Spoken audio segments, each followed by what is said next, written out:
eu quero refutar mais uma vez a ideia de que não são idiomas. Nesse vídeo você vai entender sobre dom de línguas, parte 2. As pessoas querem humanizar demais uma manifestação sobrenatural para com isso tentar justificar a ausência da experiência e não para ser coerente com a doutrina.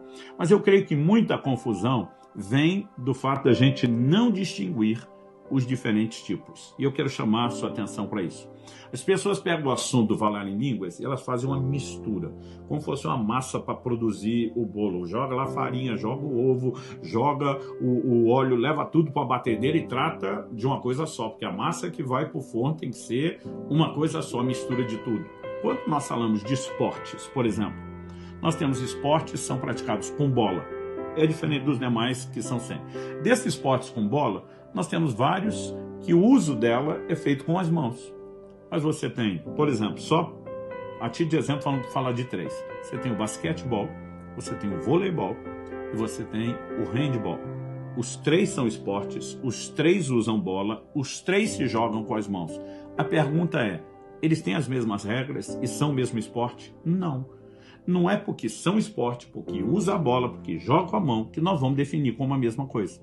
Alguém entra numa farmácia e vai encontrar ali muito medicamento. Bom, as drugstores de hoje viraram verdadeiros mini-mercados. Mas por mais, vamos focar na parte de medicamentos. Por mais que seja o lugar onde se venda medicamentos, a pergunta é, todos os medicamentos são iguais? Não. Os seus propósitos são os mesmos? Não. A forma de uso é a mesma? Não. Alguns deles são para ingestão oral, outros são pomadas que se passam na pele, outros são para que simplesmente se faça uma injeção e às vezes há uma definição muito clara, isso aqui é intramuscular, não pode ser colocado na corrente sanguínea. Então a gente não pode tratar como tudo igual. A pergunta é, de onde foi que nós tiramos a ideia que quando o Novo Testamento fala do falar em línguas, fala de uma coisa só? Então preste atenção, eu quero ler com você 1 Coríntios capítulo 14, de 1 a 4. Paulo diz assim, sigam o amor e procurem com zelo os dons espirituais. Ou seja, o amor não é substituição para os dons, é quesito para fluir com eles. Sigam o amor e procurem com zelo os dons espirituais, principalmente o de profetizar. Então ele vai dizer, de todos os 9, profecia tem destaque. Aí ele vai dar motivo de por que a profecia ela precisa ser mais enfatizada. E diz, pois quem fala em línguas não fala para as pessoas, mas para Deus, e ninguém o entende. Pois por meio do Espírito fala mistérios. Mistérios significa segredos, coisas ocultas. Mas o que profetiza fala para as pessoas, edificando, exortando e consolando. Verso 4, o que fala em línguas, a si mesmo se edifica, mas o que profetiza edifica a igreja. Então, para produzir edificação, vamos voltar na questão do falar em línguas, E eu quero refutar mais uma vez a ideia de que não são idiomas.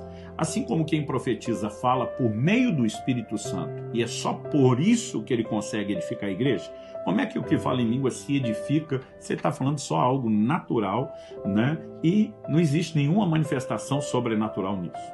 Então é evidente, nós estamos falando de 2 manifestações sobrenaturais, não só com propósitos distintos, mas com uma maneira de funcionar completamente diferente. Então eu quero fazer um quadro que ajude você a enxergar a distinção que Paulo está colocando entre línguas e profecia. Então, de um lado, sobre o falar em línguas, ele dá uma característica no verso 2, sobre as línguas, que o homem fala a Deus. Mas ao mesmo tempo ele estabelece um contraste na sequência do verso 3, falando sobre profecia, que Deus fala ao homem. Então, enquanto no falar em línguas ele está dizendo que o homem fala a Deus, no verso 3 ele está dizendo que a profecia, Deus, pelo seu Espírito, fala aos homens. Então, elas têm propósitos completamente distintos. Ele dá uma outra característica, no versículo 2, quando ele diz que ninguém entende quem fala em línguas. Mas, ao mesmo tempo, ele sinaliza no verso 3, que o que profetiza está falando para as pessoas e elas só podem ser edificadas, exortadas e consoladas. Por quê? Porque está falando na linguagem delas, portanto, presume-se que todos entendem. Então, vamos continuar o contraste. Falar em línguas, o homem fala a Deus. Profecia, Deus fala ao homem. Completamente distinto. Falar em línguas, ninguém entende. Profecia, todos entendem. Completamente distinto. No verso 4, ele diz, o que fala em línguas, a si mesmo se edifica. Então, o propósito de falar em línguas aqui é apresentado como edificação pessoal. Mas ele diz que aquele que profetiza edifica a igreja. Então aqui nós temos edificação coletiva. É muito importante fazer essa distinção dessas três áreas, né? Reconhecer que o apóstolo Paulo está fazendo e usando essa argumentação para nos levar às conclusões que eu quero apresentar. Por quê? No verso 5, nós vamos perceber que o apóstolo Paulo diz que se as línguas tiverem interpretação, então elas são iguais à profecia e não diferentes. Olha o que ele diz no verso 5. Eu quero que vocês todos falem línguas, mas muito mais que profetizem.